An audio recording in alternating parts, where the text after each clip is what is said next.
శ్రీకాకుళం జిల్లా పలాసలోని శ్రీ సత్యసాయి విద్యావిహార్ స్కూల్లో తల్లిదండ్రుల పాదపూజ కార్యక్రమం ఘనంగా నిర్వహించారు.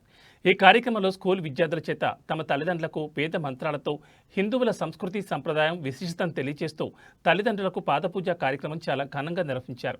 ఈ కార్యక్రమంలో విద్యార్థులు, వారి తల్లిదండ్రులు మరియు స్కూల్ యాజమాన్యం మరియు శ్రీ సత్యసాయి ట్రస్ట్ సభ్యులు పాల్గొన్నారు. ఆ మాట కట్టుబడి